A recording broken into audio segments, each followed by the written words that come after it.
देखिए, जो एसआईआर हो रहा है उसमें 21 साल के बाद हो रहा है। तो जो मृतक लोग हैं 46 लाख के ऊपर हैं, इनके नाम कटे हैं।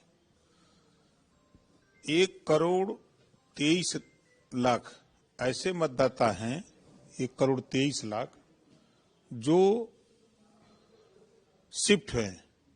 गांव में रहते थे तो वो शहर चले गए और शहर में भी नाम करा लिए और गांव में भी करा लिए। तो अब उनका नाम एक जगह हो गया। तो ये लोग हल्ला कर रहे हैं, यही लोग उसी को फर्जी दिखा रहे हैं कि हम यहां से हमारा नाम काट दिया गया, जबकि सच्चाई है कि गांव से लोग शहर गए, शहर में बस गए तो वहां भी नाम करा लिए, तो उनका नाम कट रहा है। और जो स्टेट को छोड़ करके दूसरे स्टेट में चले गए, जैसे यूपी से कोई पंजाब गया कमाने, कोई दिल्ली गया, कोई महाराष्ट्र गया, कोई गुजरात गया, तो जो कमाने गए तो वहां जाकर के वो बस गए, तो बच्चों को पढ़ाने लिखाने के लिए वहां अपना वो वोटर लिस्ट में नाम करा लिए, राशन कार्ड बनवा लिए, सारे सिस्टम वहां भी बनवा लिए। तो ऐसे लोगों के नाम एक जगह किए जा रहे हैं। तो इसको लेकर के कुछ ऐसे नाम हैं जो मौके पर नहीं मिल पा रहे हैं। तो उसके लिए भी चुनाव आयोग तो व्यवस्था बनाया हुआ है कि 6 जनवरी से 6 फरवरी तक आप फॉर्म 6 भरिए, आपका नाम जुड़ जाएगा। ये तो खाली देखिए सड़क पर हल्ला विपक्ष कर रहा है, और सच्चाई यह है कि चुनाव आयोग निष्पक्ष तरीके से वो चाह रहा है कि जो मतदाता है वो मतदाता सूची में दर्ज हो। और ये अनवरत जब तक चुनाव नहीं हो जाएगा, चुनाव की सूचना जारी होने तक ये प्रक्रिया चलेगी। चुनाव आयोग ने उनका जवाब दिया ना कि आप दूसरे जगह शिफ्ट हो गए हैं, और बता तो रहा हूं कि गलत प्रचार कर रहे हैं, ऐसा नहीं है। चुनाव आयोग जो है निष्पक्ष जो है वो मतदाता सूची दुरुस्त करा रहा है, वोट परसेंटेज बढ़े।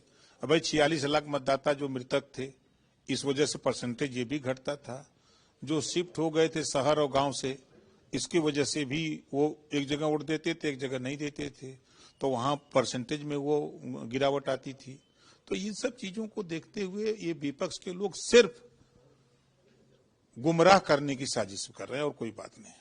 दिल्ली की भी बड़ी घटना, लोगों ने वहां पर पथराव कर दिया, पुलिस हालांकि कह रही है मामले पर जो है वो कैमरे की निगरानी चेक की जाएगी, कैमरे में जो लोग भी कैप्चर हुए हैं, जिन लोगों ने भी इस तरह की गतिविधि करी, उनके विरुद्ध कठोरतम कार्रवाई की जाएगी, मुकदमा पंजीकृत।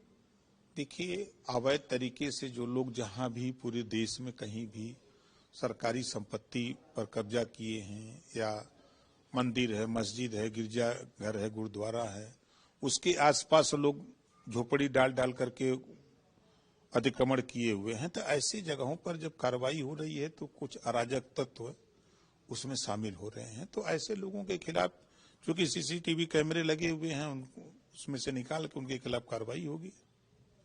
इसी तरह से जिस तरह से उस पर देवेंद्र फडणवीस ने कहा है कि शर्जील इमाम की औलादें जेएनयू में पैदा हुई हैं, हम ऐसी बुरी सोच को कुचल देंगे और देश के गद्दारों के साथ जो लोग भी खड़े हैं उनको देश को तोड़ने की भाषा बोलते हैं, उनके विरुद्ध कठोरतम कार्रवाई। देखिए, वो वहां लोग जाते हैं शिक्षा लेने के लिए। अगर राजनीति करना है तो छात्र राजनीति करो। आप देश के प्रधानमंत्री, देश के गृह मंत्री के खिलाफ आप नारेबाजी करोगे, उल्टा बोलोगे, इसका मतलब किसी न किसी राजनीतिक दल से आप प्रेरित हो, जिसकी वजह से आप ऐसा बोल रहे हो।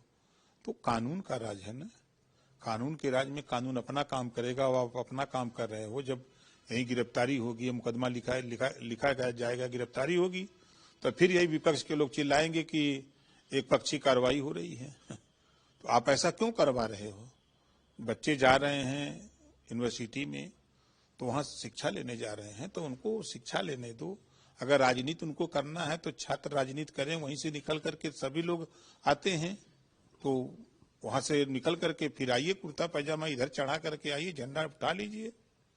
आइए, विपक्ष के कहने पर आप लोग नारेबाजी करोगे तो अब तो कोई नहीं जाएगा बचाने उन लोगों को। तो ये गलत बात है। सही कहा है। देखिए, देश के प्रधानमंत्री, देश के शासन करने वाले लोगों की जिम्मेदारी होती है, चाहे वो किसी जाति धर्म के हों, उनकी जिम्मेदारी, उनकी सुरक्षा, उनके हर तरह की व्यवस्था की जिम्मेदारी सरकार की बनती है, चाहे कोई देश हो। रही बात कि अगर भारत के रहने वाले लोगों के साथ अगर इस तरह का वहां हो रहा है तो उसके लिए विदेश मंत्रालय बना हुआ है, विदेश मंत्री हैं।